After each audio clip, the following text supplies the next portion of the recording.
The importance of this training is in preparation for our mobilization to Fort Bliss, Texas. When we arrive at Fort Bliss, we will be assuming the Green Team mission as Task Force Badger. We will be training units that are preparing for deployment overseas in basic combat operations, such as the small weapons training, as well as driver's training, chemical and commo training as well. The purpose of today's training is to train the trainers, where all of our weapons instructors will be qualified on the assigned weapon systems, as well as review how to execute the ranges efficiently. They'll truly serve as a force multiplier while at Fort Bliss, where they'll increase units' lethality and hopefully lead to decreased casualties.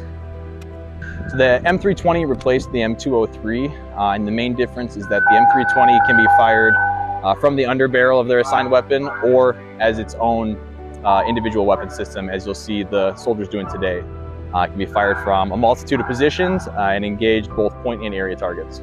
We're going to be training them also on the M9, the M17, which is the new military pistol. We will be training them in the M16, the M4, the 249, the 240, the M2 50 cal, and the Mark 19.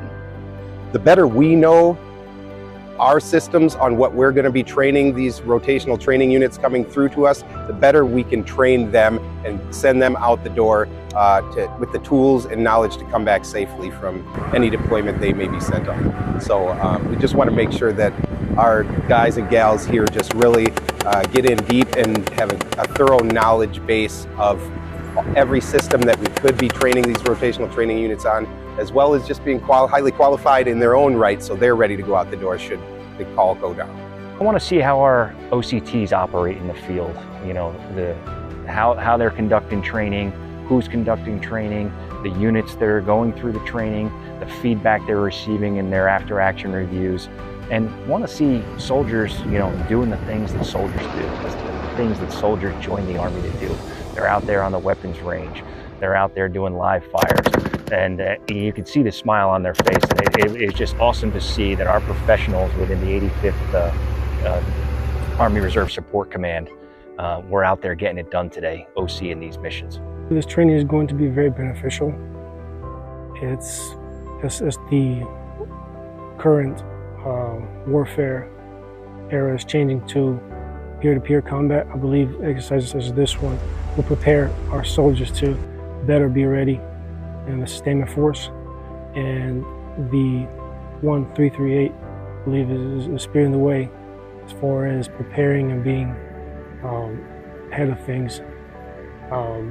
Thankfully, you know, today we're going to start off with the transportation part. You know, logistics, the spearhead, because without transportation, nothing moves.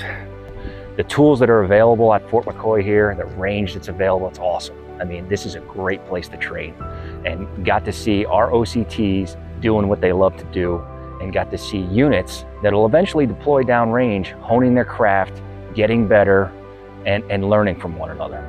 When they're coming here to Fort McCoy, they get an actual hands-on training with people who are doing the training themselves to be proficient, to be experts, to make sure that they know exactly what we're doing, to show them the by-the-books information based on the TMs and based on exactly what the units want to train on. I myself am HER, so this is my full-time job, but all of our soldiers here have to balance their civilian career, they have to balance their family life, as well as the Army requirements. And every time they show up, adapt to the situation, and they bring that expertise from their outside experience as well.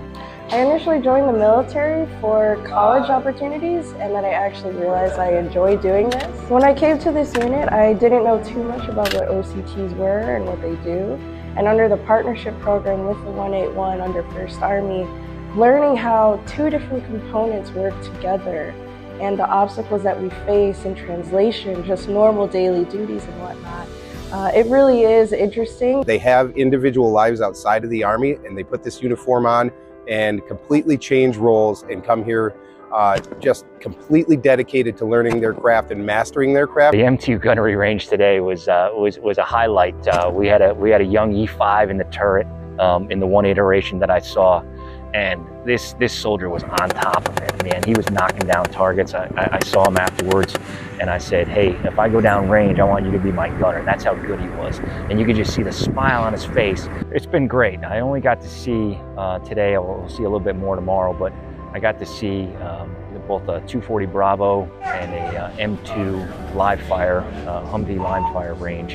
And I got to see from the tower, got to see within the after action review, got to see the video. It's important that we know what we're doing and that we help them prepare for what they're about to go do. More generally speaking, the reserve component is an absolute vital part of the overall force. Our knowledge that we bring to the table from our civilian experience is an absolute game changer. It makes us a much more dynamic and flexible force than I think most people realize. And I'm extremely proud and to be a member of the Army Reserve for over 22 years. Extremely proud to serve with this battalion and humbled by the opportunity to command them.